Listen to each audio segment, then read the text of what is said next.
Before you go out and buy virtual desktop to play PCVR on your Quest 3, let's go through some reasons why cable link might be a better option for you. During the next few minutes, I'm just going to take you through virtual desktop strengths, cable link strengths. We're then going to do a comparison to see the quality and colors. And after that, I'm going to give you my settings to give you the best cable link experience. So to begin, virtual desktop. It gets recommended by everyone. As soon as you search it on Reddit, everyone's going to say use virtual desktop. There's a reason for that. Virtual desktop is very plug and play. As soon as you get it on, your clarity will be instantly better. It's also wireless, so you can play freely just like standalone. Unfortunately, it does not have the best clarity. So why would I choose cable link over virtual desktop? Well, number one, you have a higher bitrate, which means your clarity will be better, your details will be better. Then you also have lower latency, so your movements and your inputs are a lot faster and they feel more connected to what you're doing. And lastly, you can charge and play. Now, whilst we're on the topic of charging and playing, I use this cable here, which allows you to plug it into the back of your PC as USB, but then you can put an additional USB charger into the cable so you can have extra power charging the headset, so you can have extra long gaming sessions. I've had this cable for 2 years. It's done 2 house moves and it's moved the country with me and it's still going. So I'm going to link the affiliate link down below. So if you need a cable, this is a great one to grab. Okay, so now that we know the strengths of each system, at this point you might already choose to go with virtual desktop and you can stop the video right there. Now if you're intrigued about wanting the best clarity, especially for sim users or seated players, then let's crack into the comparison. Now what I want to do here with you guys is go through the comparison so we can see the clarity. So the game I'm using here is called Contractor Showdown Exfil Zone. This has been recorded with the camera through the actual lens of my Quest 3, so you can really see the clarity in the headset. And here you can see that the colors actually on virtual desktop are better because it uses its own techniques to improve the colors. But the clarity, it's miles better on cable link. Now if you've liked what I've shown you with regarding the clarity, let's go into how we can produce that for you. First thing we need to do is download the Meta Horizon Link app.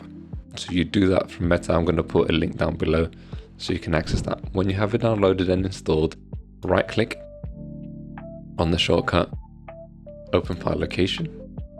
Once you're in the file location, we need to go back one into support. So if you just click on support at the top, and then we want to go into Oculus Diagnostics. In here, we will see the Oculus Debug tool. Here, just right click it and go on more options and create a shortcut. So just put a shortcut on your desktop. Okay, I've already got one. So let's go to it. And it's just here. So what we want to do is adjust some settings to improve the quality through the headset and also allow us to transfer more information so that we can have a better resolution. And it allows us to set the settings better in the app. We'll go through that in a second. Okay, so I'm not going to go through everything, but I'm going to do the important things so it's quick and easy for us. So first thing, force map generation on lower layers. So I turned this to off because it improved my performance without sacrificing much quality. I then changed distortion curvature to low. What does this mean? Distortion curvature is the sweet spot of the headset. All this does is increases the sweet spot of the headset by distributing the high quality resolution more evenly. Next, video codec is a very important one. This will be at default. We want to change it to H.264. This is a less efficient method of transferring information, but it gets less compression, which means you get better quality. H.265 compresses it a lot more, which reduces the quality.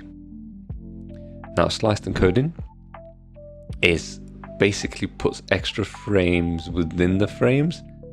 Weird concept. I turn it off because it adds a lot of latency when it is on. Next, we definitely want to disable dynamic bitrate. Anything dynamic when it comes to your headset will impact your visual quality by quite a lot. That should be on 0 already, the dynamic bitrate max. Then we want to put our encoded bitrate at 600. So, why 600? you can go up to 900 and something, but I had mine set on 900, and every time I recorded in OBS, I used to get this weird micro stuttering, and I couldn't tell where it came from. Now I thought it was some settings in OBS, changed everything, nothing fixed it. So when I went down to 600, my micro stuttering on OBS went away. So at 600, you've got all the visual quality that you need. So from 600 to 900, you don't get that much visual quality. Sometimes you reduce your latency. It's a weird dance that you've got to find. The sweet spot seems to be 600. Because when you go too high, then the latency increases a little bit. It's a bit of a weird one. So let's stick to 600 and we'll be good.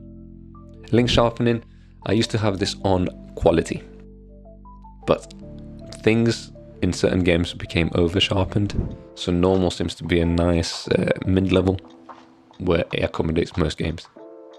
So leave that on normal and local dimming enabled. And that is everything in the debug tool. These settings should all stay. They would not change. Certain settings in here, when you change them, they change back to default every time. Whereas here, if I close it, open it, it's all there as it was. Okay, next thing we want to do is go into the Meta Horizon Link app.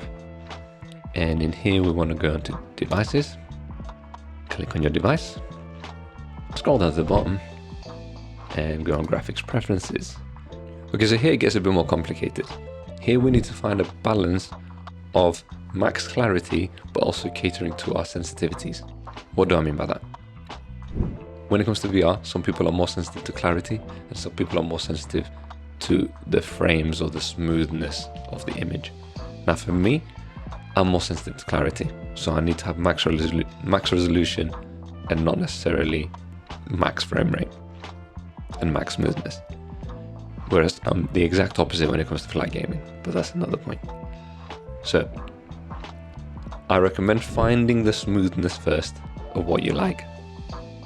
So stick your resolution quite low, find the smoothness that you like and select it. Now I'm fine with 80 Hz. The lower you can go, the better, because that means we can push the clarity further. Okay. So for me, 80, happy. And then with a 4090, I've got an RTX 4090 system, I can push the clarity all the way to the top. Okay, so this is where you have to play around, because as soon as you found the refresh rate that you're happy with, we then keep pushing the clarity up until we see micro stuttering. When you have micro stuttering, it means your frame rate is not hitting 80, you're below.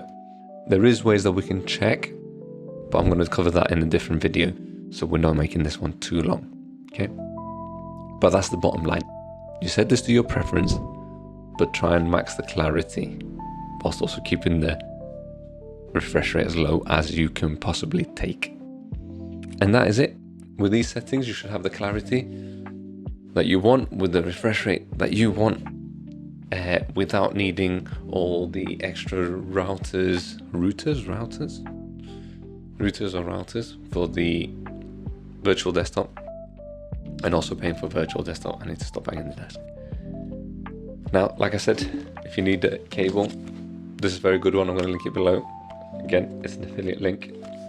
If you've enjoyed this video, please subscribe. I'm going to be doing more videos when it comes to settings, mods, anything to do with VR.